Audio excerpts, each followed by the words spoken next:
Okay. It's a live show, what It can we is. say? Yeah, and sometimes you're talking right in the middle of your live show. Hey, everybody. It's Saturday night. Welcome to All the Things. I am Monique Duson, and you are? I'm still Krista Bontrager. Also known as Theology Mom. Yep. This is the show where we talk about all things related to God, life, and the Bible. We're just a couple of gals graduated from Biola trying to figure out our way in the world. That's true. Can you talk more in your mic, Monique, there? I need to talk more in my mic. I don't know. Can you all hear me out there? Hi. And All helping us on the show, giving us microphone directions and telling us when our mics are hot during the opening is Bob, official button pusher. And there's Abby in the Abby in the background? She's studying for finals. So she's got AP US History on the brain tonight. There it is. And we want to encourage all of you to help us out by sharing the show. That's a really practical way to help support the show, is just hit that share button. Hit that share button. And if you're watching and you're on YouTube, let us know where you're watching from. Say hello. Yes. We see Cynthia Hampton and Laura Hartley. Hello. And we Hello. want to say thanks to Cynthia for sharing the show. Yay! Awesome. Yes. All right. Now, Yes. 2 weeks ago and last week, we announced that we were going to do a Family 210 drawing live on the show. That's right, because Family 210 is our family clothing sponsor. And so we asked people to share the show Yes. and then send us a screen cap. Now, I know that people shared the show. I saw people sharing the show. I know. But not a lot of you sent the screen cap. Nope. Nope. But one person did, and that one person will be getting a Family 210 t-shirt. That's right. Do you know who that one person is? I think I do. Are you going to say? Are you sure? I don't know. Maybe you should say. No, I think you should say. Laura Hartley out in... Wiley, Texas. Yes, Wiley, Texas. I didn't know where I was going to say she was in Waco. She's not in Waco. She's in Wiley, Texas. Yes. She's on chat room right now. And she is. Congratulations, Laura. Yes. Yes. You are the big winner. She won it fair and square, people. She's the one who sent in the screen cap. So, yes. She's happy. Yes. So she gets the shirt of her choice from the Family 210 store. And Awesome. Yes. Congratulations. Yes. All right. And then last week Last week was a good show. Yeah. It was a good show. We talked about the Jude 3 project and their new curriculum that came out. Yeah. It's a small group study. It is okay. Like we said, I said I liked about 80% of it. Yeah. I think there was. I think I liked 90%. Okay, it was a high number. Yeah, good. There were some things to watch out for. Yeah. James Cone and other people that platform liberation theology and critical race theory. Yeah. And so we said be careful about that. But didn't have a lot of Overall, Yeah. there was a lot of negative to say. praiseworthy things there. We also talked about some crazy Bible interpretation. Ba ba ba ba. That's my favorite. I like that one. Monique's been Yes. saying that all week. Yeah. Ba, ba, ba, ba. So if you missed that show, make sure to catch it either on Google Play, Spotify, Apple Podcast, Yes. or on our YouTube stream. That's right. And we do want to invite all of you to join us on the chat. We try to check Facebook. It's a little bit more clunky to check Facebook during the show, but definitely in the YouTube chat box, if you want to pop over to YouTube, we'd love to have your voice in on the conversation. And so what did you do this week? How was your week? You know? I'm asking you for once. I was like, I'm setting a goal tonight. I'm going to ask Monique how her week She was. beat me to the punch, you guys. I'm so bad about it. Okay. So this week was a whirlwind. I know. I don't know how deep to get into it, but I will say. Maybe say what you did last Sunday, or maybe last say what we Sunday- did yesterday. I don't know what we did yesterday. We made a trip down to... Oh, yes. I was like, people, my weeks are busy. Okay, so last Sunday, the organization that I work with, Yeah. back in July, I had a crazy idea that around Christmas time, kids should get Christmas toys. And You work at a resource center I work for at a resource center for low-income, low-income, yes. homeless people. Mhm. Low income and or Right. homeless. And just started a crazy idea, a sign up sheet and registration, and ended up with about 400 kids registered. Their parents actually saying that they wouldn't be able to afford Christmas toys this year. And so you got Toys for Tots. We had to Toys deliver. for Tots deliver. You can't imagine how the truck flew up in the building. Like, there was so many toys. People's generosity was unbelievable. Between Toys for Tots and different organizations that help sponsor us within the community, I would easily say that there were probably somewhere between 1,100 and 1,200 toys donated. The best was the scary doll corner. Where you have like the porcelain dolls and the babies are live and they're like, I can't even. I don't like those dolls. We really should have had the video that you shot. It was a mess. But yes, that was last Sunday. We did a nice event for the kids and parents. Community. Parents got to come in and shop, so to speak. They had gift wrapping. They were able to gift wrap their toys. Kids had a bounce house and hot chocolate and arts and crafts, and the community just really came together to help support those in need. And so it was a really nice event.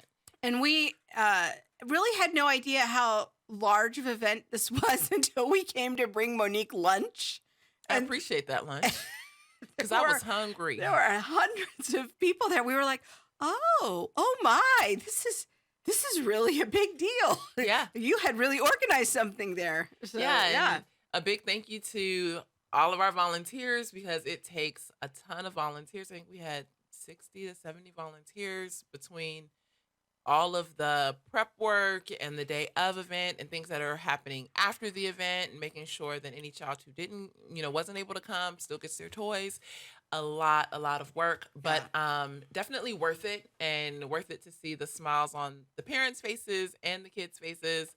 So that was Sunday. All right. And the rest of my week. Yes. And then yesterday we went down to Biola, hung out for a little bit, got to meet with the Dean of Talbot.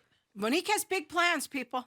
Yes. She has big plans. Yes. She has really stumbled into something. I don't know if I have like big plans, or if, I'm just kind of tiptoeing into water that I think the Lord could be leading me into. I'm not sure. But we'll keep everyone posted. We will keep you posted. Yes, the Dean of Talbot, Dr. Clint Arnold. Yes. Ooh. Yeah. Right. We'll leave them in suspense right there. It was really interesting. Yeah, it was good. All right, so let's do the show rundown. Awesome. What are we doing? Okay. Well, first off, the Southern, and I'm going to mess it all up. You guys, I am saved, but when it comes to Christian definitions and terms, I don't know all that stuff. So the SBC, that's not what the I'm here for. SPCA, SPC, see? The SBC, the Southern Baptist Convention, back in June of this year, did a resolution for an Article 9, which they accepted, and that was the acceptance of critical race theory within, as a framework within, or they call it or consider it an analytical tool within their denomination. So the acceptance of critical race theory within their denomination. Right. And there's been... And not just their denomination, the churches, but also the seminaries. And so it's... Yeah, please explain all of that. It's very wide. So we're just doing the rundown, but we'll get into all the details. But we're going to look at the new documentary that just came out a couple weeks ago about this. So there was the acceptance of Article 9, and then there was a little preview snippet to a larger documentary about the acceptance of Article 9. Yeah.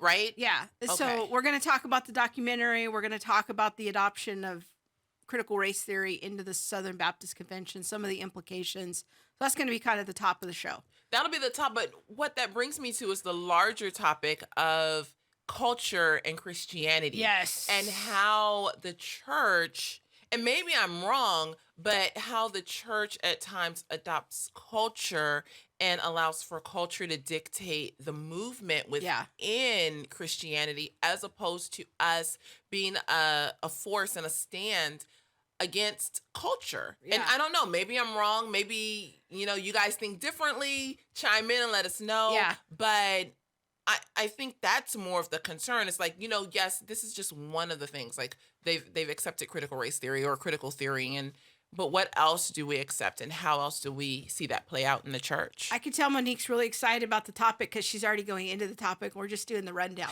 But she's ready. You know what? Hi. I'll just sit here and, All right. So a couple of days ago, in other news, I posted an article on my public Facebook page that was really an amazing summary of my experience in the Reformed tradition. And I've talked a few times vaguely on the show about that.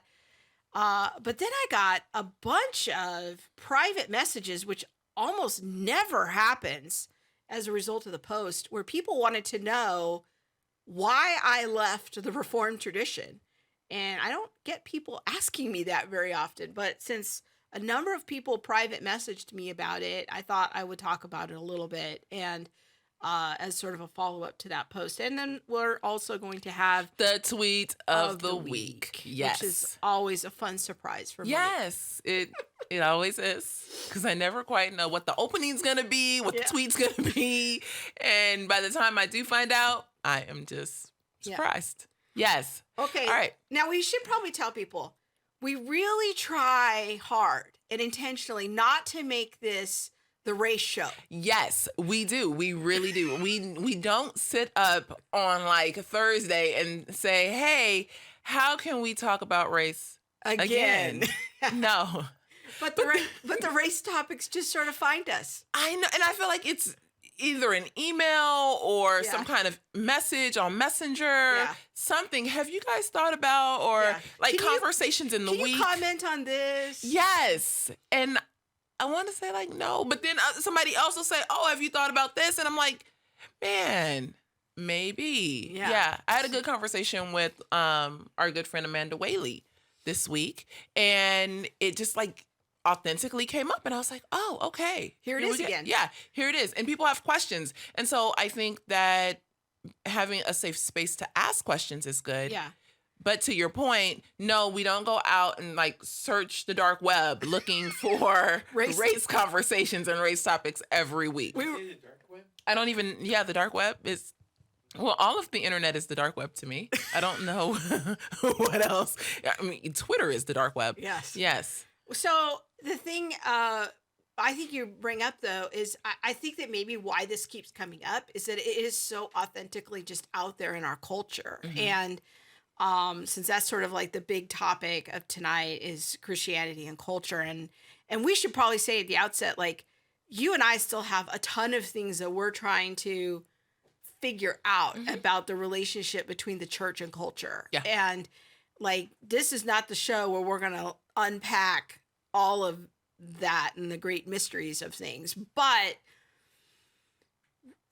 the church has, throughout its history, had a struggle with its relationship to culture. Oh, and, I can believe that. You know, is birthed under a government that didn't want Christianity. And for the first 300 years, it wasn't even a legal religion. It wasn't something that people could practice out in the open. And there was a lot of opposition to it. And then you get into a period under Constantine and following that, where Christianity is adopted sort of as a national religion. And the church and the government get all kind of mixed up together. And then you have the Reformation period, and after that, where we're sort of floating in Judeo-Christian values as a culture that sort of reflect the church, but the church and culture the church and government become separate entities. Now we're in a situation of a post-Christian culture where it's almost like the hostility toward the Christian church is almost circling back to where it was before Constantine. And so we struggle as Christians with knowing what is our relationship to the culture.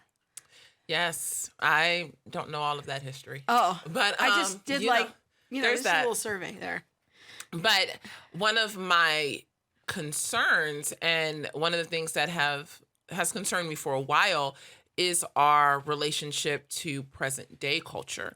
And it often feels like in my experience being in church, like, oh, we're not talking about what's happening out there. In the real world. Yeah. Do we not know? And it doesn't mean that we need to adopt, but are we aware of the conversations that happen Monday to Saturday and even on Sundays in some circles, and how that impacts the congregants that then come to church on Sunday? And that's one of the reasons why we started this show in the first place, was because you and I were having conversations, and you just kept saying, well, why is no one talking about this? Where's that show? Where's the show where people are talking about real life? Yeah. And the struggles of being a Christian in this culture. And that sort of why our tagline is, this is a show where we talk about God, Bible, and real life, because it's not always easy to know our place as Christians. And are we doing a good job of that? And I remember when we first started talking about critical theory and critical race theory and all that stuff, I said, man, this just seems like it's so new. Like it just came out of nowhere after the 2016 election. And you're like, where have you been? Are you new? No, You're like, I was talking about these things 20 years ago at Biola, and they've been around for 20 plus years prior to that. And I was like, really? And so this is all, for those of us who haven't been paying attention, it just felt like it all came out of the blue. Now it all makes sense to me now that I've looked at it. It's just the natural extension of postmodernism. But in the beginning, I was like, I don't understand any of this. Did you just do the Blake Shelton from The Voice finger? Yes. Oh, wow. Oh, wow. Yes. There's that, folks. Okay, so let's get into it, right? Yeah. All right, because we're already halfway into it anyway. Yeah. Southern Baptist Convention Yeah. does this big vote. I guess it's their national convention back in June. It's the largest Protestant denomination in America. in the country. Yeah. Yeah. And I mean, we should you know. make it clear, like the Southern Baptist Convention has roots that go back to the Civil War. Yes. And there's a reason why they're called the Southern Baptists. Yes, because the Northern Baptists, or I guess the regular Baptists, I don't know how you want to define them, they were against slavery. Yeah. And they were more in the movement of the abolition of slavery. Yeah. And so the Southern Baptists, good old people in the South, were for slavery. Yeah. And then there was a break off. Yeah. And I actually have a video on my YouTube channel about this and chronicling one of the prominent Southern Baptist seminaries, and it's publicly racist roots. That the four of the key founders were all members of the KKK. Like, this isn't some exaggeration or historical redaction. Like, this is just known. It's there. Let's just call a thing a thing. Yeah, look at history for what it is. But in 1995, the Southern Baptist Convention passed a resolution back then, kind of repudiating and trying to distance themselves from their racist roots. But for many people, there was a sense of dissatisfaction with that. They felt like there really wasn't enough that was happening in terms of, maybe we could call, I hate to use this word because it has a particular meaning, but I can't think of a different word, is equity of leadership. So they weren't seeing enough leadership, enough diverse leadership across the board. Is that qualified diverse leadership? Yeah. And so now we're in a situation where some of the Southern Baptist seminaries, Southeastern Baptist in particular, is really kind of advocating for aspects of critical race theory.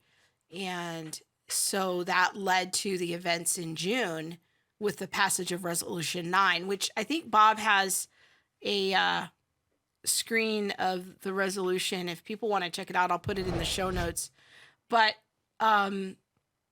the question of what is our relationship to critical race theory and intersectionality, maybe you could give a brief definition of what that is. So intersectionality looks directly at oppression and how many different ways a person could potentially be oppressed. So women would be oppressed to men, but because I am a Black woman, the place where my womanhood and my African Americanness or my blackness meets would be an intersection. Okay. Does that make sense? So you would be in a more oppressed category than I would. Because you would be a white woman. Right. Yes. But if you were a black female and a lesbian, you would have even. I would have 2 intersections. So I would have, or 3, however you want to look at it. But if you were a white woman who is a lesbian, you would have 1 intersection because this is where your oppression intersects, your womanhood and your lesbianism. Okay. So that's what that means. So in particular, the line of debate is this line number 2, whereas critical race theory is a set of analytical tools that explain how race has and continues to function in society. And intersectionality is the study of how different personal characteristics overlap to inform one's experience. This line is really the genesis, in large part, to this new documentary that just came out a couple weeks ago. It's called By What Standard? Yes. And it is put out by a group within the Southern Baptist Convention. I call them the dissenters. It's called Founders Ministries. And they are trying to push back on the infiltration of social justice, critical theory, critical race theory, feminism, and all of those connected ideas, in saying, no, these are not just analytical tools. This is actually a framework and a worldview. Yeah. And they're pushing back specifically against critical theory, the umbrella that houses things like feminist theory, queer theory, and critical race theory. And I think a lot of people would probably be like, man, this is so academic. Like, why? How does this pertain to me?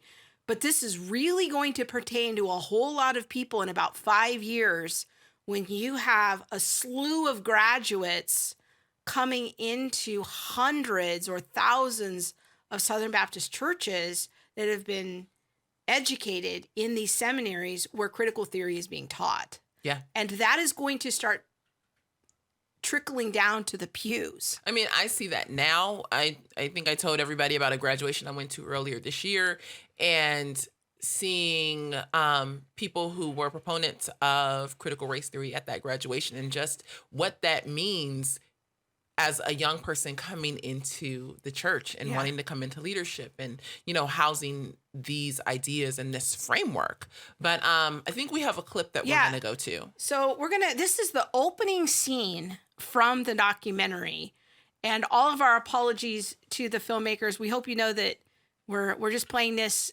because we want to give you guys some promotion.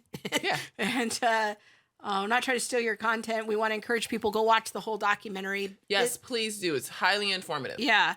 So this is just the opening scene. And just to set the stage here, that you're going to see 3 gentlemen sitting at a table. The guy on the left is a Christian. The 2 guys on the right are agnostics or atheists.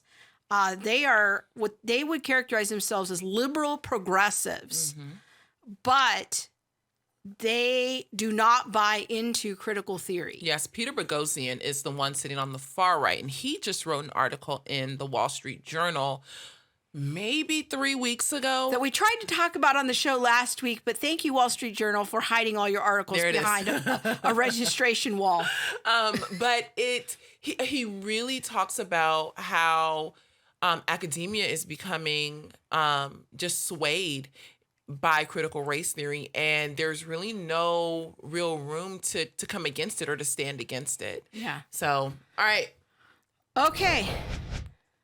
I have had in the back of my mind that if this were at the height of the New Atheist movement, and when, we were extremely involved in that, if I wanted a plan, if I were going to design a plan to bring right? Oh yeah, I know where you're going. To bring the whole thing down. All of Christianity. Let's end Christianity. How do we do it? Yeah, how would you do it? Make them woke. Yep. It'll eat itself from the inside. Yep. And then I'd be... I'm not the old guard atheist I alluded to earlier. But if I were the old school angry atheist, it's like, let's just throw rocks at the cathedral till it falls down. I'd start making woke pastors and sending them in. Because they're going to tear everything apart. Yeah. Because they're going to make everything inevitable. about identity. It's inevitable. And that's all they talk about. That got our attention. Yes, there that was. That got our attention because we had watched another documentary with these two gentlemen the night before and talking about their project, which would be a whole other great video to do sometime. But it got our attention like, wow, they even see the danger of the this. atheist can see the danger of accepting this worldview within the church and how catastrophic and destructive it is. And how against historic Christianity it is. Like, oh, if you want to destroy the church, you don't need to throw rocks at a cathedral or burn it to the ground. You just need to get in. Your pastor's woke. Yeah. But we can't see it. Yeah. Oh, no. Do you want to go right to the next clip or do you want to? We can unpack this one a little bit more. I want to hear your thoughts about it because that just got my attention big time. Well, again, this brings me to Christianity and culture and how, and I may sound a little harsh. I'm going to put that out there at the outset. And you've, brought me correction on this and offered, me some guidance and been like, hey, slow down. It's not like the whole church or, watch your language. And I'm still struggling because, and I'm just going to be honest, folks, for me, it feels like the church is not talking or not up on game with what's happening in culture. Yeah. And because we're not understanding the movement of culture, then we accept anything that may sound good. So this, and I don't know if you're giving me the look, and you guys feel free to chime in. No, go. And I'm open to hearing it, but it sounds like, or not even, but, and for me, it feels like, we're not having these conversations, race or gender or, other things. And so the world sees the need. The world sees the hurt, they see injustice, they see however you want to define it. And then they begin to have these conversations and say, hey, you guys aren't talking about this. You need to adopt this. But what if we had a heartbeat on culture as well? And it doesn't mean that we need to adopt culture by any means, but if we understood more of what was happening, if we're maybe a little bit more outward, I don't know. I think that what you're highlighting is that in the church, we have a tendency to just talk about certain topics. And I think that part of the reason that critical race theory has made such inroads into so many formerly conservative or still conservative on paper churches and seminaries is because it offers a way to live out your faith in a very tangible framework. It's like, okay, I believe in Jesus, but I don't want to just sit in my church. I want to go out and show the world love. I want to go out and make a difference and show that Christianity really makes a difference. But there hasn't been a lot of that happening. There's a tendency in the church that we form our own kind of parallel culture and we get in our little ghetto mindset of, we're just going to talk mostly to each other. Mm-hmm. And we don't pay attention to the larger consequences of the ideas that are happening in the world around us. And by and large, Christians usually come along to the culture conversation a bit late. And so meanwhile, the culture is having discussions about, hey, we're noticing these marginalized people. And hey, we know that there's needs here. And hey, we want to do some things. And then the church is left behind because the perception is we're not doing anything. And so I think that's kind of what you're saying. Yes. And it brings me to the question of how do pastors shepherd people who are going out on the Monday through Saturday and hearing these conversations and experiencing the life that happens at the workplace that may be infiltrated or infested with CRT, and then coming back into church. How do we deal with that part? How do I bring healing or hope or some kind of acknowledgement to the real experience that person is experiencing in culture. Yeah. And sometimes there's a tendency, I think, for us as evangelicals to not tie our faith in to the real world and what is happening in culture. What are people talking about at work? One of the reasons I wanted to start this show in the first place was to kind of show people how theology comes to bear on real life, on all of these conversations we're having in the culture, and that historic Christianity does have things to say. But I think that sometimes some churches get so caught up in how can we become like the culture? How can we sort of blend into the culture? Which I think that is a different error. You know, I'm not interested. Do people need to know about critical theory? Yes, they do. Christians need to understand some things about critical theory, but they need to do so that we can reach people with the gospel by understanding how they think. Yes. Not so that we can become like them. Yes. Those are two different reasons and motivations to understand critical theory. I don't want to become like the world. Yes. I want to tear down every framework and every construct that comes against the gospel and the Most High God. But I have to know something about how these people think. Yes, and you highlight something that's really important, because when you don't understand how people think, or what at least a small basis is of their construct, then you're able to accept because it might sound good. Yeah. Because we want to love, and we'll talk about that later on, but we want to love, and so because we want to love, and this sounds warm and fuzzy at the outset, Yeah. then, oh yeah, we should probably accept this. Yeah. All right, let's go to the second clip here. And we thought that this offered a really good kind of overview, historical overview of where critical theory comes from.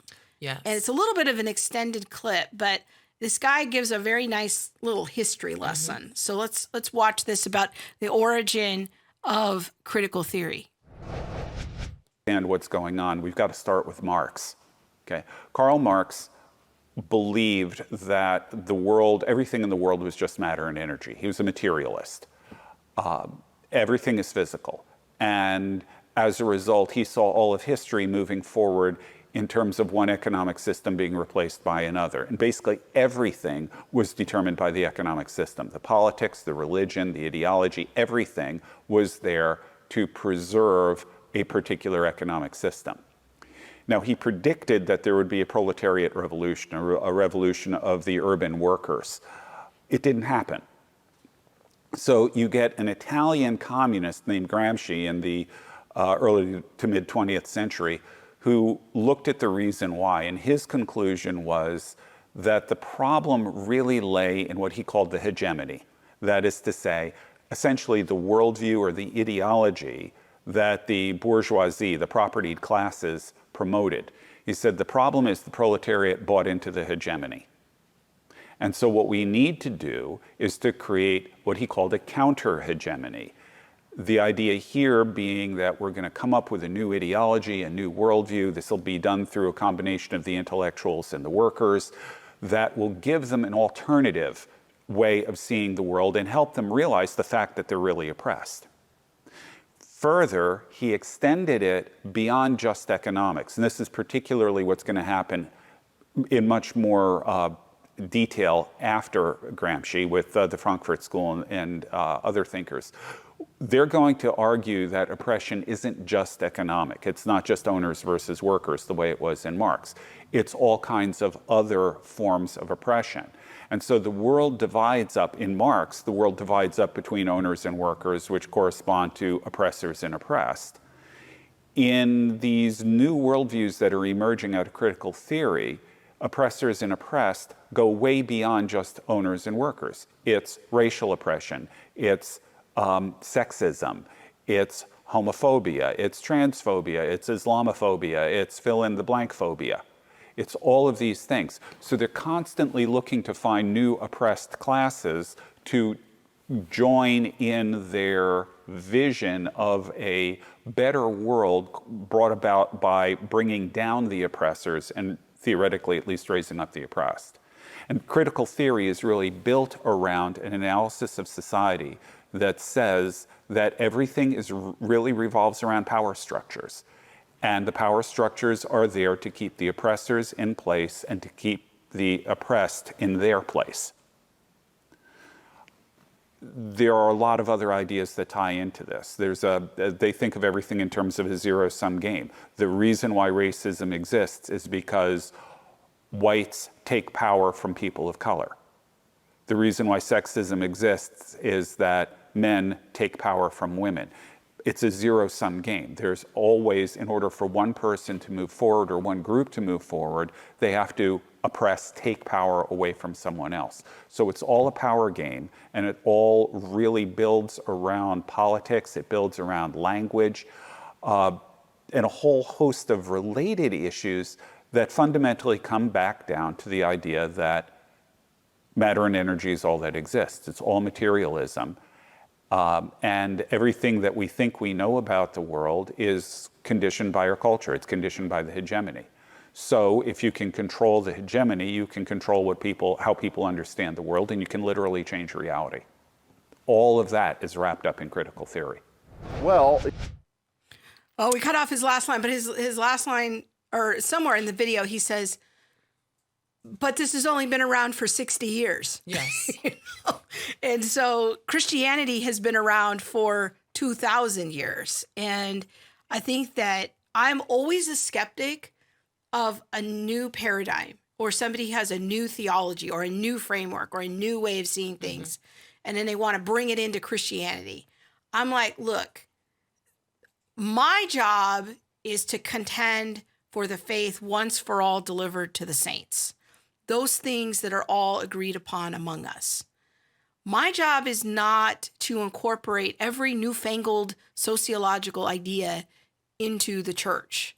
Or 20 years ago in the 90s, we were incorporating marketing and business ideas into the church for church growth programs. That's not my concern. My concern is to contend earnestly for the faith once for all delivered to the saints. I want to contend for the faith of the apostles and the martyrs. I want to contend for that faith. If there's a framework that came about 60 years ago, that's interesting. I want to know about it, because right now that's the water that my children are swimming in. That's the water of the culture that, that they're swimming in, and they don't even realize they're swimming in it.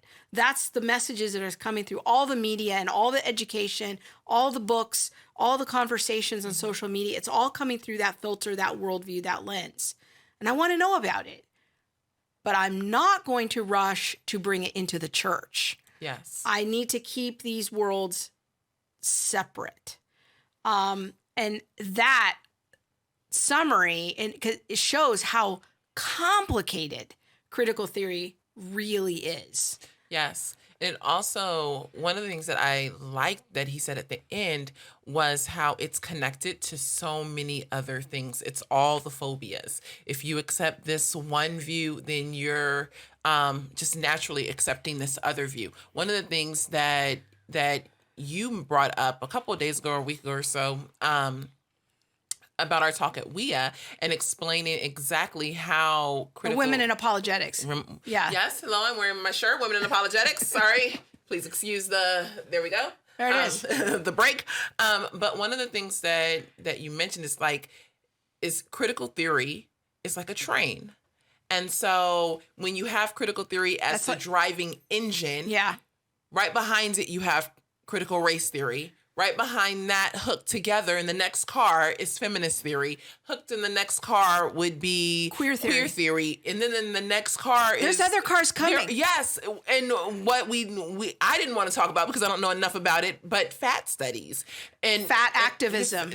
Is another version in this critical theory vein. So it's just another car. They're all hooked together, and you can't say that I accept this one because I like what it does, but I don't accept this one because I may not be for LGBTQ theory. Right. And this is the conundrum that the Southern Baptists are getting into, because they want to accept critical race theory. Like, okay, yeah, we want to have race conversations and that's good, but they want to reject feminist theory and queer theory. But at the end of the video on By What Standard is the video documentary that we're talking about tonight, the filmmakers show how feminism and queer theory are already coming into the Southern Baptist Convention. Yes. And people don't understand. These are cars that are all hooked together. And you had the analogy of the mouse.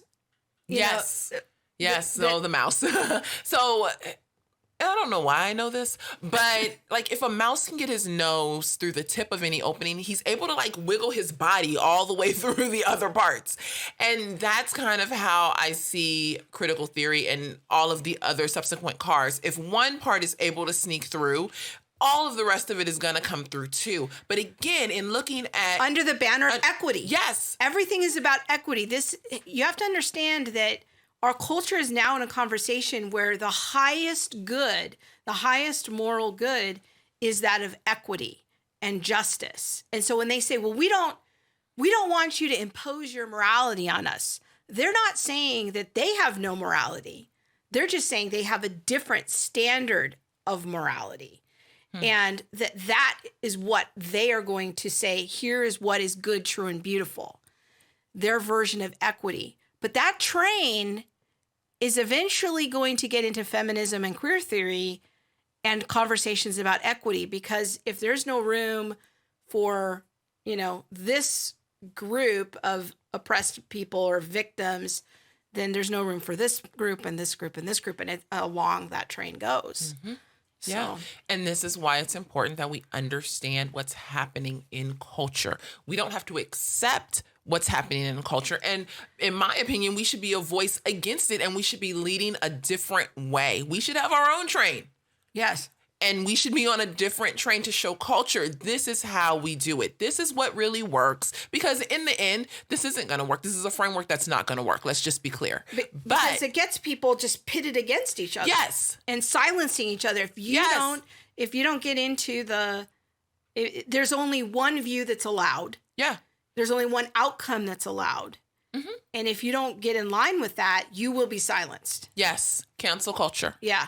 But in not understanding that, like I said earlier, we will accept or we will dabble in. And this, people, is not something that we can dabble in. We cannot, I think my grandmother used to say, like, you don't give the devil a pinky because he'll have you up to your elbow. This is one of those things. You cannot dabble in this and think that you won't be swallowed whole by all of the other parts that come with it. I think that it's hard because technically, and I think Neil Shenvi made a really good case for this in his response to Resolution 9 that was passed by the Southern Baptists in June. He says, technically you could call critical theory an analytical tool, but that's really not how most people use it. Mm-hmm. Most people use it as a theoretical framework or as a worldview, whatever term you want to call that. And so while this is technically on paper accurate, that they can just sort of use it in this limited kind of a way, nobody uses it that way. Yes.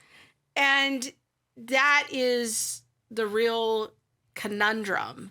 Yeah, go ahead. I was going to say, no one uses it that way to the extent that if you don't see it this way, you will be fired. Yes. If you don't see it this way, then you are standing against the gospel. This is not just like, oh, let me put on my glasses because I can't see far away. No, this is the glasses that change everything. I'm standing against God and against the gospel. So basically what they're saying is that their analytical tool tells me that I am wrong in my definition of gospel and my definition of my life experience and my service to God, so to speak. But how does an analytical tool do that? No, that would be more of a framework or an ideology. Yeah. Unless I'm wrong. No, and I think that it's important for people to understand that then the outcome of using this so-called analytical tool of critical theory you have to then, if you're going to import it into Christianity, you have to start having different conversations about redefining critical doctrines. Doctrines like the original sin, repentance, forgiveness, the gospel itself. Yeah. And so they can say on paper, I affirm inerrancy, I affirm all the historic doctrines of Christianity, but then they've got this framework that they want to put on it. And we already see these redefinitions trying to happen at the seminary level. And regular people need to care about this because woke theology is coming to a church near you. Yeah. And if you are on an elder board, if you are in church leadership, you need to know about these things so that when a pastor comes to candidate at your church, you can recognize this. You can ask questions in the interview. What do you think about social justice? Yeah. What do you think about woke theology? Mm-hmm. These are the questions people are going to have to start asking in job interviews when you're interviewing a new youth pastor, a new senior pastor, when you're having conversations about who's going to serve on the elder board, because where leadership goes, the local church goes. Yes. Let's get to the third clip. So finally, we're going to see here Vodi Bakum, who has a PhD from Oxford. I think it might be in philosophy or religion. He is an amazingly brilliant mind. I don't agree with Vodi on every jot and tittle of what he says, but boy, I sure agree with a lot of it. And he actually is a dean of a seminary in Zambia. In Zambia, yeah. He and his family are missionaries in Zambia. So let's check out this clip from Vodi Bakum that talks about what has made so many Christians open to adopting critical race theory, or at least aspects of it. Let's check it out. It gives us virtually no hope. Yeah. Here's what's ironic. What's ironic is the reason that many in the church that I speak to are willing to let down the guard and welcome this stuff in is because of their love for their brothers. You've got a lot of people who look at ethnic minorities and say, I love you, I get you, let me hear you, you know? And I say it's ironic because the accusation is you don't love, you don't know, you don't understand, you don't listen, and you've got guys who are actually opening the door to a worldview that is foreign and that is hostile because of the desire to hear and give the benefit of the doubt. Mm-hmm. And here's the irony. Right now, seminaries who really want to see minorities brought in, here's the dilemma they face. If we bring one in who's one of us in terms of theology, worldview, so on and so forth, the accusation will be tokenism. That's right. He's not really black. That's right. Because critical theory is not part of what he's bringing. And then if we bring one in with critical theory, we're bringing someone in who's not part of what we're committed to delivering and communicating, right? Those things most certainly believed among us. So it's really a catch-22. Mm-hmm. And then if you do bring someone in and critical theory starts to rear its head, well, what do? Do you get rid of them? Because now you're the racist who wouldn't let them have their voice. There are certain white pastors. Okay. All right. We haven't gone to the comments. Let's do that. Let's see. We'll look at. Let's see here. Kimba says, in my opinion, it's meant to silence people as well as divide them so the powers that be can use them for their own ends. I do think that CRT is a means of silencing people. I'm not really sure what you mean by use them to their own ends, but I can say that what I see like in different social media groups and things like that, or even in council culture, the goal of a lot of it is to silence the oppressors, so to speak, silence those with power, silence anyone who disagrees with you and may not, be on the train, so to speak. Yeah. And I think that there's an aspect of it. There's a different part of the video that we're not playing the clip tonight, but the idea of power and those who are in power, that one of the key components of critical theory is to redistribute power. And that could come through redistribution of wealth, which is connected to its Marxist roots. But really the primary exercise is about redistributing power. Yes. And how you get there is very interesting, but that is a key component of an outcome, and that is brought out in the documentary as well. But what do you think about what Vodi says here, Monique? Because I was really struck by his insight that a lot of, I think, he didn't say this explicitly, but I think he's talking about white people, like what makes white people so vulnerable to adopting aspects of critical race theory. I think it's because many Christians genuinely want to know how to love their family and friends who are people of color. They want to know how to do that. And this framework comes along and says, here's how you do it. I don't think this is a biblical way of doing it, but this offers some tangible hands and feet of here's some steps that you can do. Yes. And I think that there was a vacuum created because we weren't having these conversations in the church. And so then critical race theory just has come in now and said, okay, here's some steps. Here's what you do. And here's what you don't do. And if you do this and don't do this, we will cancel you. Yeah. To me, what just pops in my head is just love your neighbor as yourself. You know what? I think sometimes we can make it so difficult. And that doesn't mean that there aren't things that make us different. We have different skin tones. We have different hair. We like there's things that are different about us. But that's what I was saying about how does a pastor shepherd his congregation? Because it's when I come back into the church from being in the world those other 6 days, then I'm like, hey, wow, I'm getting, you're loving me like you love yourself. Like you're not, I'm trying to think of a good example, but there's a genuine love there. Like you're not gonna ask me a question that you wouldn't yourself want to be asked. You're not going to do something to me that you wouldn't want done to yourself.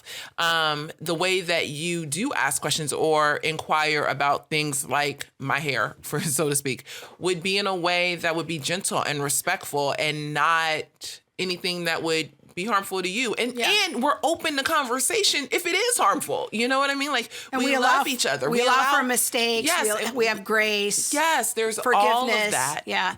But when we bring in the world's culture, there's none of that. And instead, what you get is there's no forgiveness in this theory. Because you're my oppressor and I have no need to go to coffee with you or desire. Like that's what this boils down to. This framework boils down to I am oppressed and you are my oppressor.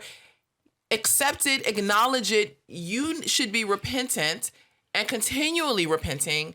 And I need to, I don't know, hold it over you, so to speak. But I see such potential here. Monique and I are just starting these conversations in the last week of how do you turn this into a good, like how do you turn this into an actual evangelism strategy? Because a year or two from now, these young people in their 20s are going to be emotionally exhausted because this paradigm doesn't actually lead to utopia. Yeah. It's not that train. You get on this train and it just leads to anger, division, striving. It's never enough. And there's no redemption. There's no permanency of redemption. There's no forgiveness. And equity, that this grand goal of equity, you can never actually get there. I'm wondering, I feel so sad for these young people in college right now in their 20s because they think they're buying into this great system of salvation, that this great worldview that's an alternative to their parents' faith. And it's going to lead them to this emotionally broken place. And I'm wondering, how do we turn that into an evangelism opportunity? How do we turn that into, let me tell you about the water that never dies, that never runs out? Or how do you turn this into unity? Yeah. Because this road is not going to lead us to unity. Yeah. Annette says, in rural and small town Ohio, I haven't noticed anything like that. I tend to go to small churches where we tend to stick with the Bible. And Annette, that's awesome. I think that is absolutely amazing. What I can say about Ohio, though, is that I know that this framework is deep into Ohio State University. And so be on the lookout. I hope that it doesn't come to small town Ohio. But when you send your kids to college, this is the worldview that they will be taught from. This is even in Christian colleges.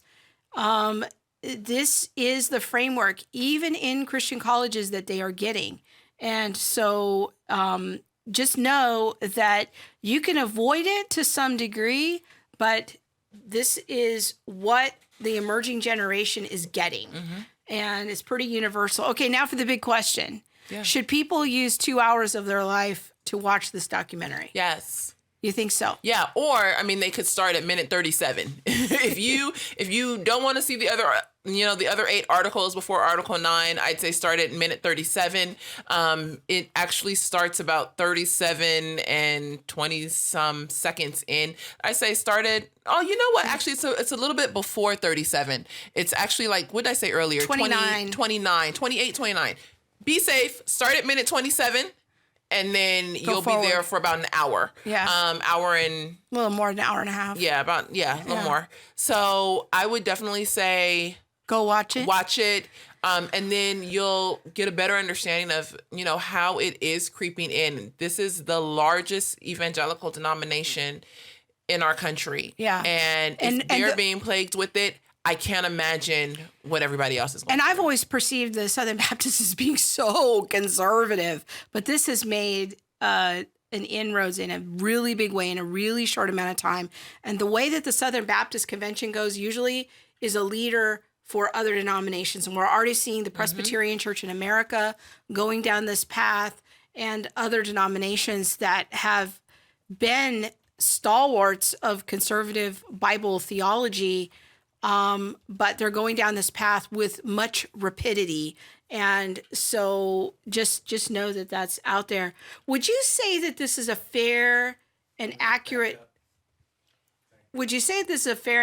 representation of critical theory, or is this more like a propaganda film that's designed to just scare people? This is it. This is it. When they showed the trailer, at first... The trailer we did have some comments about the trailer. The trailer was very sensationalistic. Yeah. And it looked like it was going to be a propaganda film. Yeah, but I feel like it's fair. I think that even the more that I continue to learn about critical theory, whatever theory, whatever you fill in the blank, I think that it is a fair representation, and the concerns put forward are very fair and valid. And then there's also snippets from different people who are proponents for critical race theory or critical theory. And those points of view we've talked about on the show. There are a couple of snippets in the film that we've shown on the show. So I think that they put forth a pretty balanced view, and definitely a view of why it is so important that we stand out and speak out against it. Maybe say where they can watch it. Where do you so again, you can get it. I'll put it in the show notes, but if you just Google By What Standard documentary, and you go on the Founders Ministries website, there it is. And again, these are, I call them dissenters in the Southern Baptist Convention. The main person behind the documentary is a pastor named Tom Askell. And sadly and unfortunately, just this last Sunday, he collapsed while preaching in his church and is in intensive care still, as I checked today. But hopefully, Lord willing, he will recover, because he has been a big voice of speaking out against this error and kind of leading that charge and encouraging others to go that direction. Our friend Susanna said that this is a difficult topic for her to understand, but I can see how this can cause censorship, lack of freedom of speech, and propaganda if you have a different world view. And I know that Susanna is more in a bit more of a mainline denomination. She's in the United Methodist denomination, but she's a student of Scripture. She's a former student in my Bible class, and I know she loves the Lord and is really trying to wrestle with how progressive theology has come into her denomination and trying to learn how to sort this all out. So I commend you, Susanna, for those efforts. And it is hard. Kimba says, I can't stand watching the train wreck happening around the world. It is hard. It is emotional. I mean, there's some days that Monique and I get sick of it. We'll wake up and we're like, no race conversations today. We can't do it. Not today. It's hard. It is very hard. And I asked Susanna a clarifying question. What's hard about it? Is it hard to understand? Is it emotionally hard? She says it's hard to understand. I agree with you, Susanna. I think I've said this before on the show. I've spent 25 years of my life in academia and education. This is by far the hardest thing I have ever worked to understand. It has taken me 15 months to really start to get a grip on it. I feel like I'm starting to really be able to understand all the terms and what they mean and the framework and putting it all together.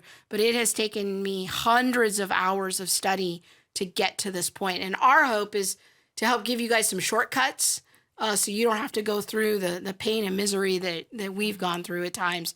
But I agree with you, Susanna. It is a very hard concept to understand. It is. And I think another thing that makes it hard is the definitions change. Yeah.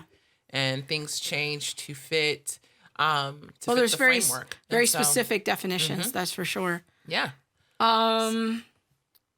Okay, our friend Juad is here. Yay, we were missing you. There he is. Okay. My feet took me a little while. My feet needed to reboost. Yes, but Juad, we're glad you're here. We were just talking about you this week and say, where has he been? So we are glad to see you here. He wants you to put your YouTube address in the description. I don't know if they allow us to post links on chat, but we will try. Yes. So we will do that. Try. It might block us. We were just talking about you. Yes. We missed you. And Kimba says, it's not about the subjects for me. It's about issues being hijacked by evil people for their own evil purposes. Kimba, I don't know that I agree with that 100%.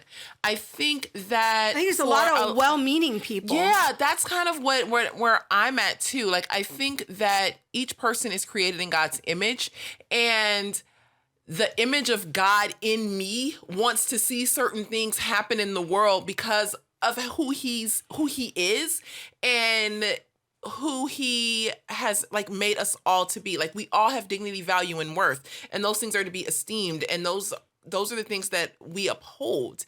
And we uphold those because of the likeness of our Father in us. And so when I see something like injustice, it immediately strikes a little thing in me, not because I'm this awesome and amazing person, although sometimes I think I am, but because of the Father's design in me. And I think that's also the same for them. Like, they want to affirm someone else's dignity, value, and worth.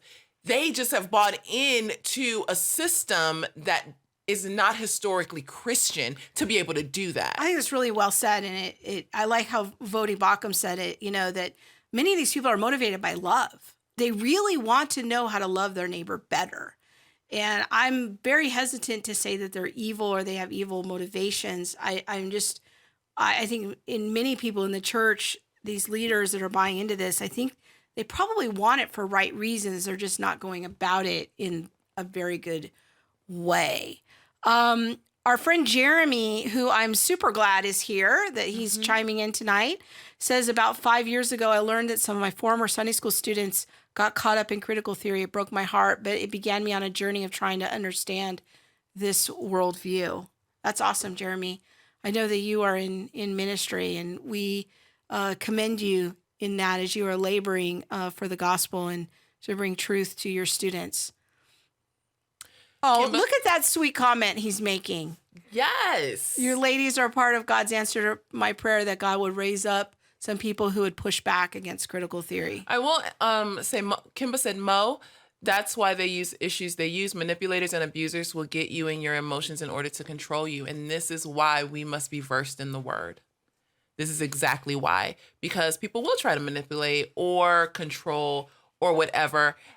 I think the best stand to take, though, as Christians is to believe all things and hope all things that are good for our brothers and sisters. So I'm not going to take a stand that says, oh, this pastor, even though he is woke, is trying to lead me astray. Yeah. My hope would be that he is trying to care for those who are people of color who may be experiencing injustice and oppression and however those things are defined. But not that he would or she would intentionally be trying to lead me astray. Yeah. My hope is that, and my belief in my heart as another Christian brother and sister, is that they really do want to do good. Yeah. So before I jump there into misuse and abuse, I'm gonna stay within the confines of like, hey, how can I love them? How can we start a conversation? Yeah, How can I how ask can I- some yeah. strategic questions? How can I help them think about this?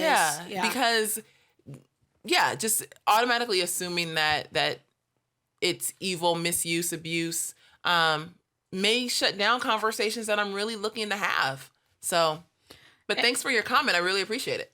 All right.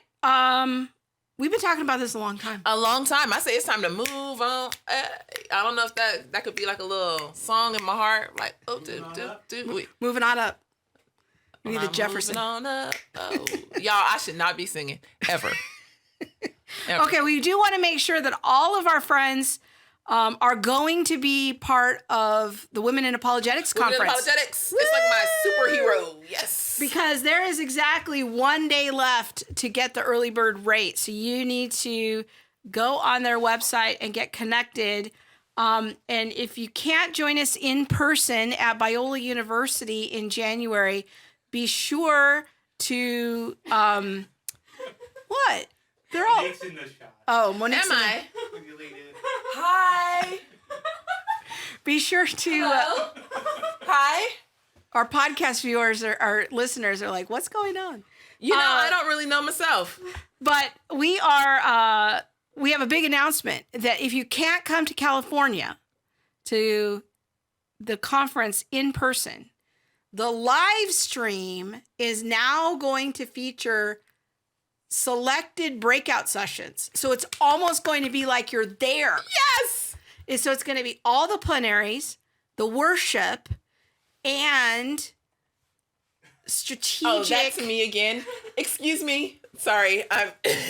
Excuse me. I'm trying to do the announcements here. Sorry. I'll step back. I'll step back. Hi. Pardon So me. it's going to have the Don't mind some me, people. strategic. Say that word again. Strategic. Strategic.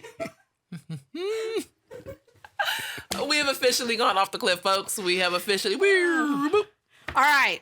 Okay. Breakout sessions. We're going to be doing a breakout session We are on critical race theory as a worldview. Who guessed that's what we'd be talking about? Yes.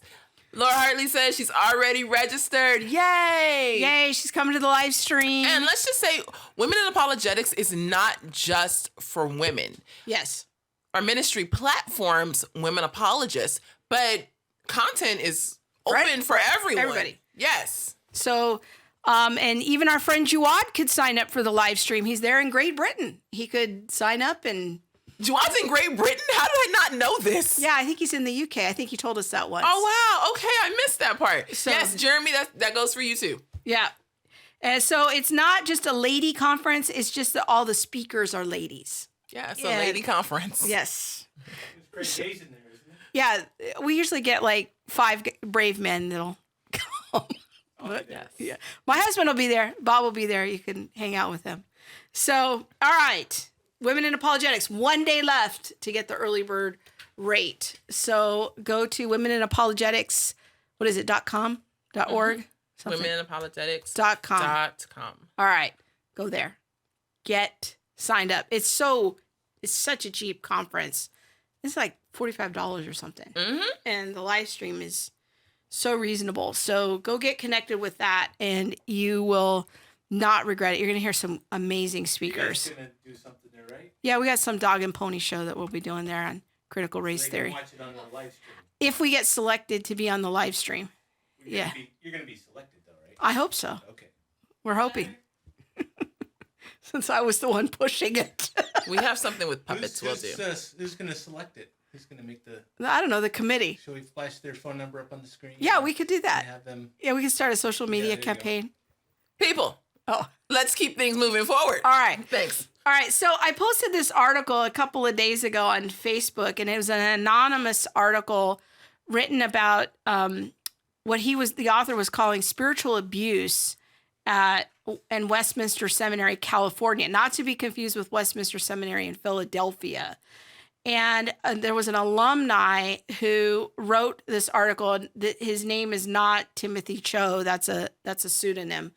But I posted this on Facebook because I said, this exactly describes my experience in being in United Reformed churches in Southern California. We were in multiple churches in Southern California in the URC, where the pastors were all educated at Westminster Seminary in California.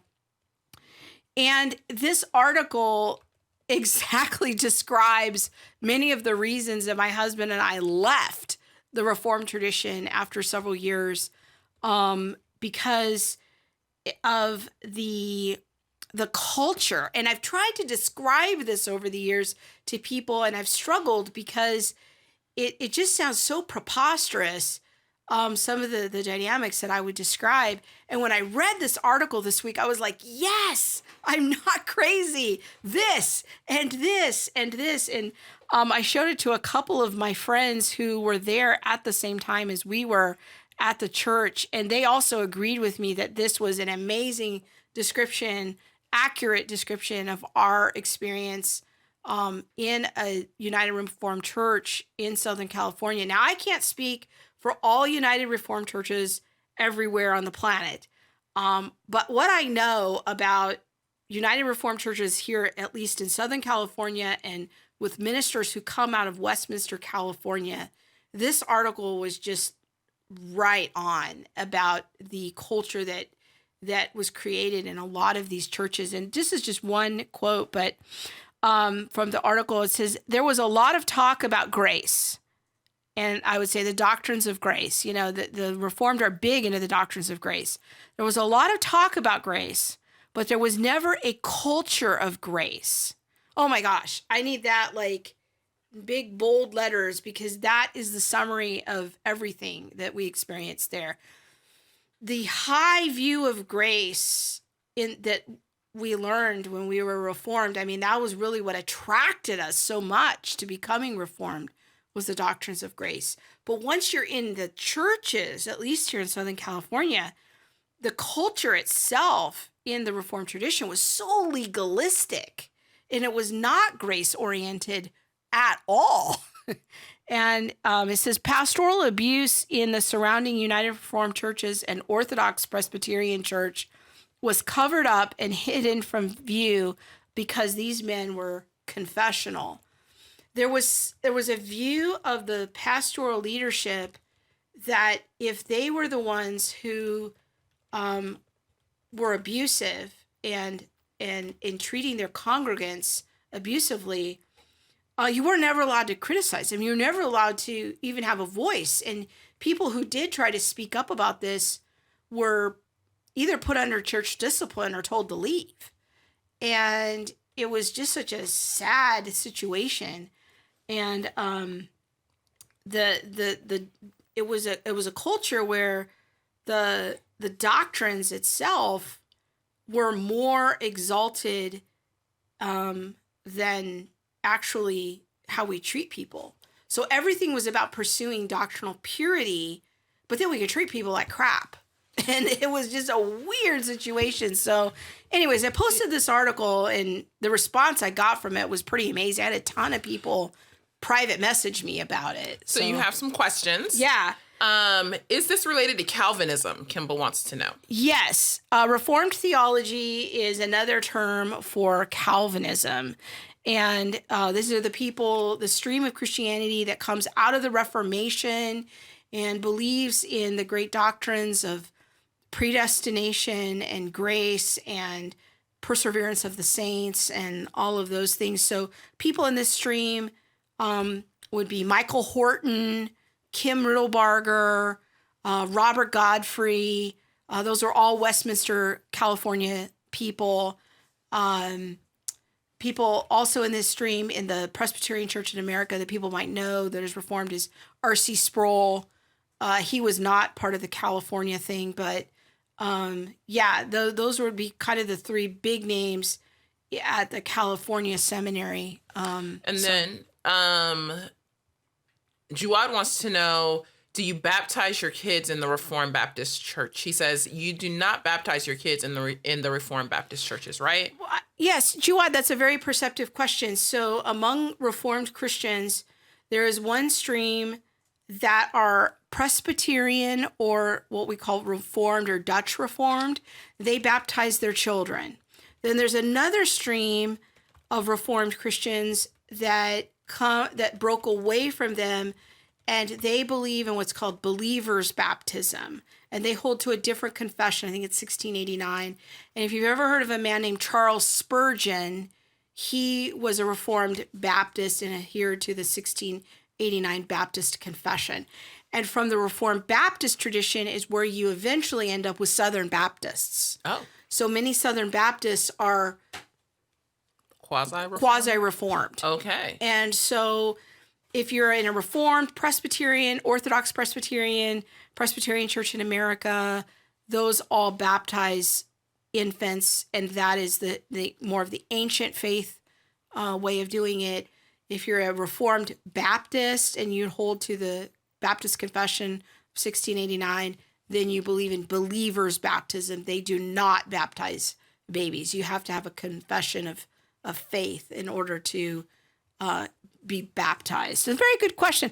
I really want to know how Juad knows so much Christian theology. He knows quite a lot. Let's see. Susanna. Yes. Says, I went to a church that talked out of two sides of their mouth. Grace works. Yeah, it's sort of like that, Susanna. You might enjoy the article if you go Google the title. You can find it really easy. I think it was on medium.com is where it was published. But it was such a refreshment to my husband and I when we first were getting into the Reformed tradition because of all the talk about grace and the doctrines of grace. But then when you get into the culture, it was very oppressive and works oriented. So. And then Kimba says they don't believe in miracles for today. Are they cessational? They tend to be fairly cessationist. However, That means what? That miracles are really not for today. They would often make fun of evangelicals who believed in miracles. They would often make fun of charismatics. However, when you get more in the Southern Baptist tradition of the Reformed Baptists, some of them are a little bit more open to miracles. But by and large, the Reformed people tend toward the cessationist end of the spectrum. All right. Juad says predestination means God elected his people from the beginning, right? Yes. And so this brings me to the thing that everyone wanted to know about, because in my post, I made a little side comment of I'm no longer Reformed, but I left the Reformed tradition, but I stayed Reformed in my theology for many years after I left the Reformed tradition. I just didn't want to be in those unhealthy. We didn't want to raise our kids in those unhealthy churches, and so we left the Reformed tradition. But my husband and I were still both, by and large, Reformed in our theology.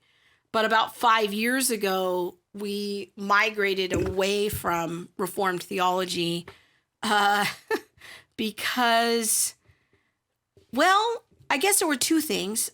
For me, anyways, I won't speak for my husband, but one of the things was that I experienced a dramatic miracle. I got healed from bipolar disorder. And through that process, I began to question many of the core tenets of Reformed theology.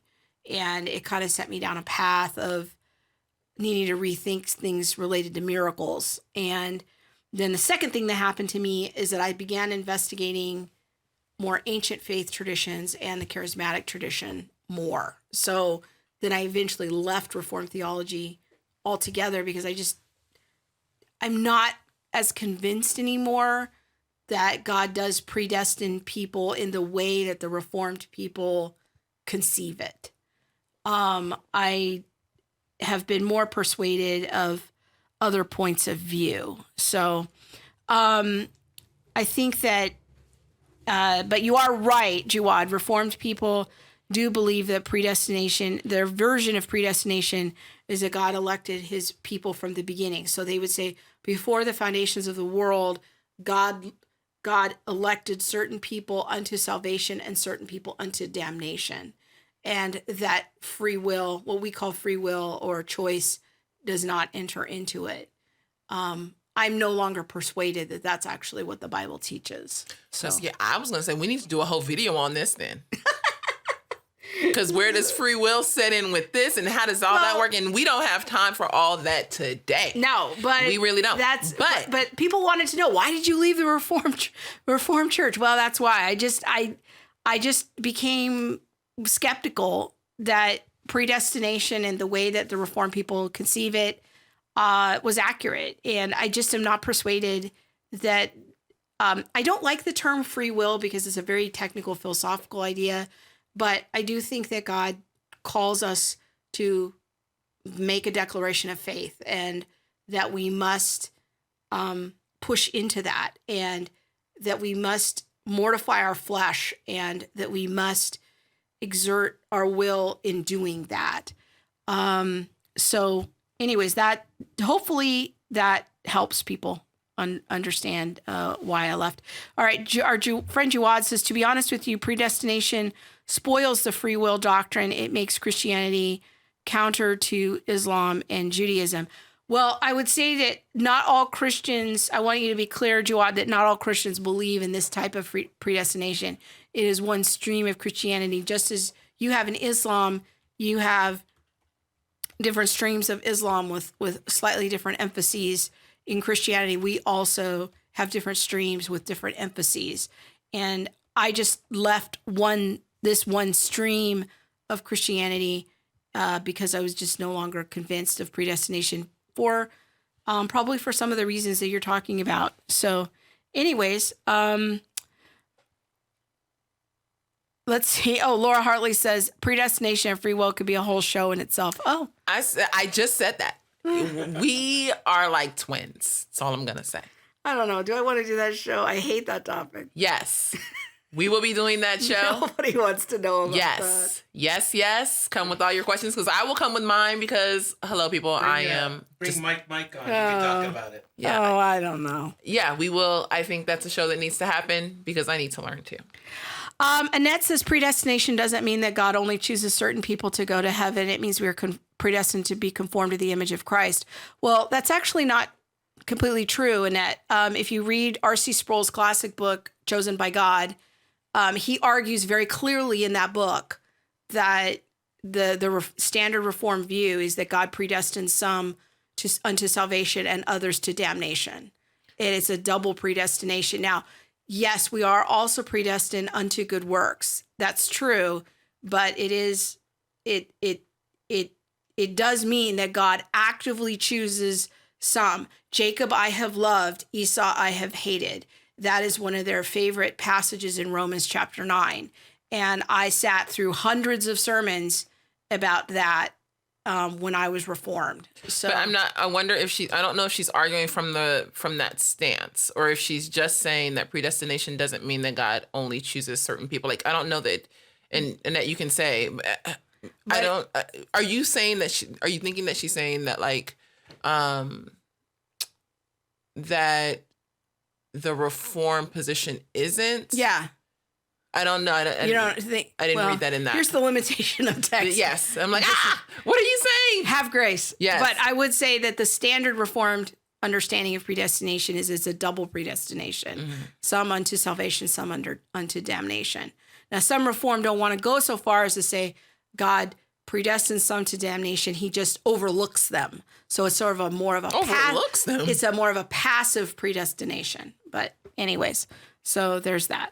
Okay, so hopefully that gets people over their curiosity of why I left Reformed theology.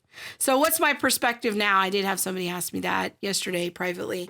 I have a whole note on my Facebook page about my denominational point of view. I call myself a kind of a charismatic Anglican. I really like ancient faith traditions. I've come to appreciate the ancient faith perspective, but there's some aspects of the charismatic tradition that I like, not the excesses, but there's some parts of it that I think are helpful and useful. But I like to also share my faith actively in like an evangelical. I think that witnessing to people is very important. I don't think that we should advocate a theology that people are merely born into it and it's merely a culture.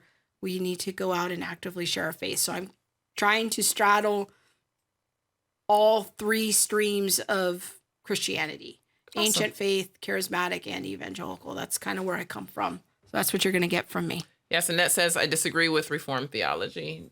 James White. I do too. Is a strong proponent to predestination.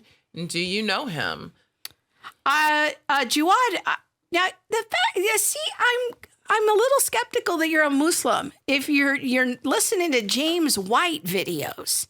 Like you know, I mean, we listen to other things that we don't necessarily. But I couldn't name for you like a major Muslim scholar other than Maurice Bukai.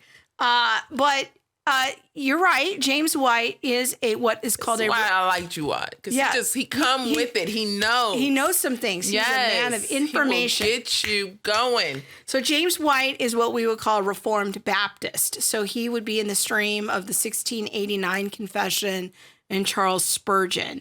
I do not know Dr. White. We did a clip about him from his show several weeks ago. If you want to go back in the archives, we did play a show from James White. He's sort of he's an interesting personality. His scholarship is generally sound. I just don't agree with him on this issue. There's a lot of issues I appreciate James White about. He largely teaches what I would say is the historic Christian position. I just don't agree with him about Reformed theology or predestination. It's just I take a more ancient faith approach to that issue. All right. So, and you know what? I'm going to keep us moving on. Okay. Because time is of the essence, people. I can't believe we've been yammering for this long. It's time for us to go on. The tweet of the week. Yes. Let's do it.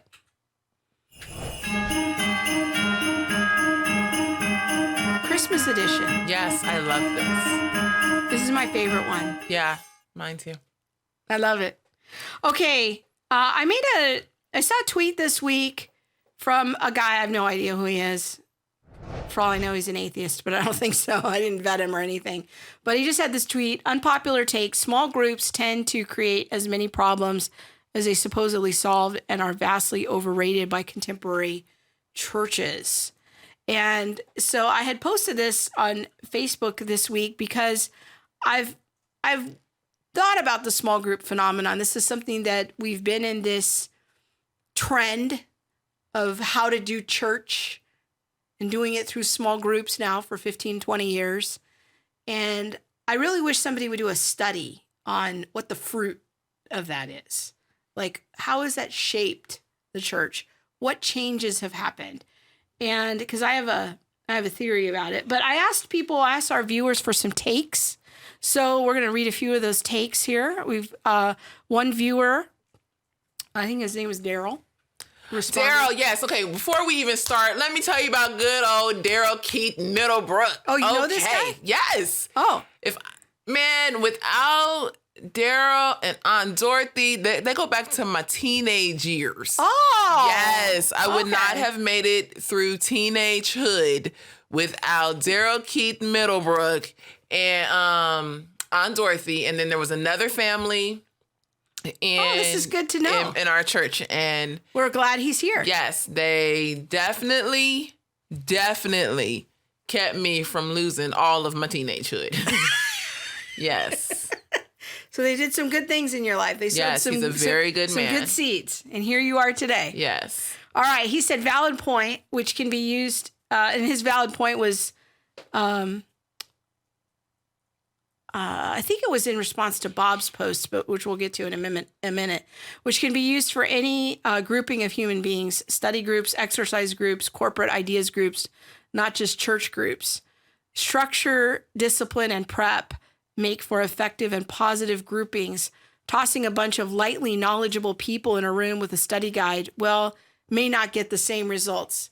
I would just like to echo an amen about this take, because this is my theory. I really honestly wish somebody would do a study on the impact of the rise of small group dynamics in the church and whether there's any correlation to the lowering of biblical literacy.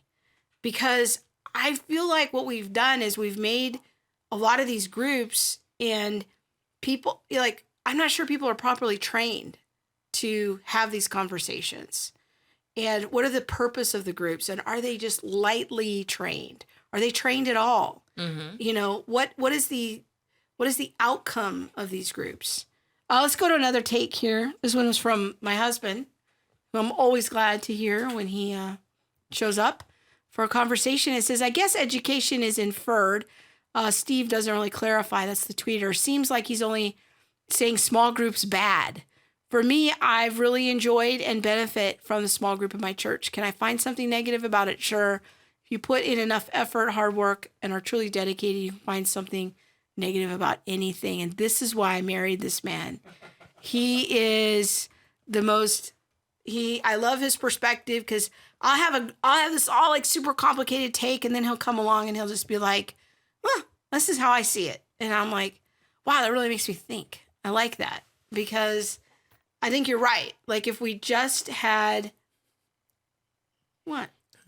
Oh, Monique's.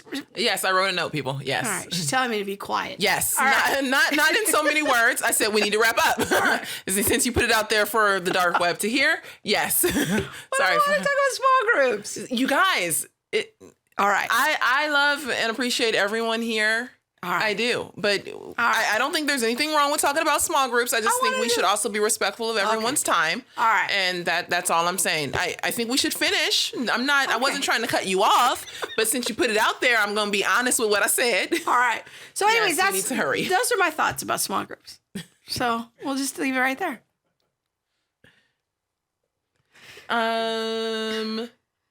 Too often small groups are nothing more than opinion roundtables. You know. See, this is what I'm saying. Jeremy, I can feel you on that one. And Annette says, Jawad, you should listen to Andy Wood's videos. He used to be Calvinist, but is no longer. He's an amazing Bible teacher. If you're in a mega or semi-mega church, you get to know no one. My church is small, so eventually you know most people. Yeah. And I think that sort of was the genesis of the small group model, was a lot of these mega churches, and they're like, how are people going to know each other? Well, let's break them into small groups. And which I think is fine in principle, but I'm just wondering about the training, like, and what impact this has, because I agree with the comment about they're often nothing more than opinion roundtables. I agree with that. And I'm not sure that that's actually helping to grow and develop anyone's, knowledge of scripture, their spiritual life, what's happening in small groups. I think there's some pros and cons about the small group model. My hope is that eventually this trend will wane and we'll go to something else. Where I think if you're getting in the scripture, something good is going to happen, because God says, my word doesn't return to me void. So you don't know what's going on in people's hearts. Yeah. You're starting to read through scripture. But so many of them don't even open their Bibles. They just talk. Well, what do they?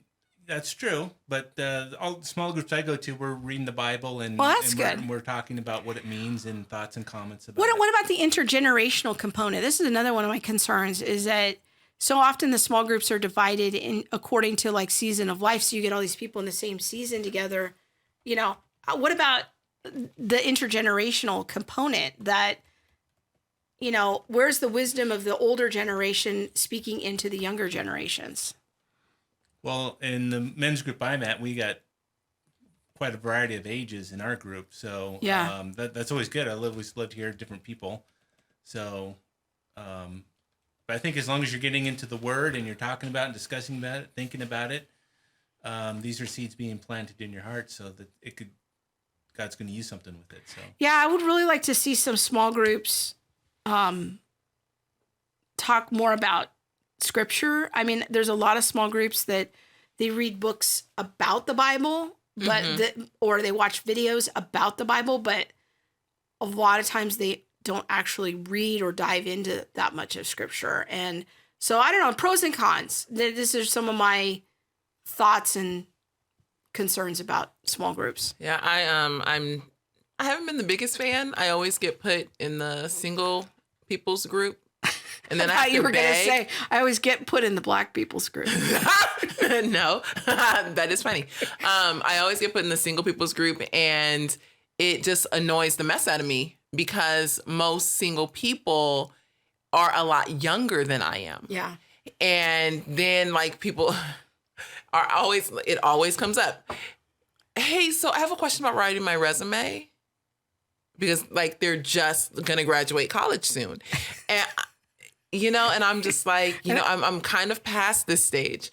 I would like to talk about something other than, you know, my singleness, even though, you know, that's something that can come up. But like, why can't I discuss that in a circle of married people? Or, you know, I don't like that churches, in my experience, tend to categorize people based on what they think their needs are, instead of being like, hey, let's put people in here, just get in this group, and people will kind of opt out or switch groups and, you know, do what they need to do for themselves. But that's exactly my point about the intergenerational thing. It's like, why do we have to group people together according to their life stage? That, which is often how it's done. Yeah. Now, Bob's group, the men's group that he's in, it's not like that, but oftentimes it is like that. And can I join a men's group? No, I'm just playing. I'm just playing, y'all. Don't play. I am still a work in progress. Praise him. Monique needs a husband. She wants to join the men's group. Sorry, folks. All right. Okay. We're going to end. Yes. Susanna says, she said something about, yes, and divided by marital status. Yes. Okay. We're going to end. We are going to end. They should be required to open their Bible. Yes, they should. We agree. All right, my friends. Sorry it's so long tonight. We were just clowning around, enjoying the time, having fun. Hope you enjoyed it too. Yes. And we want to let everyone know to make sure to share the show, and I'll post throughout the week some shorter clips from the show. But like, follow, share. Really, that's the best way you can help us get the word out about the show. And also follow us, like our new Facebook page. All the Things Facebook page. All the Things show. Yes. All right, you guys. Thank you so much. And we will see you next week. Merry Christmas, everyone. We'll see them before Christmas, right? Okay. Sure. I think we will. Yes. The 21st. God willing. Yes. We will see you before Christmas. I'm still wishing you a Merry Christmas. Okay. Bye.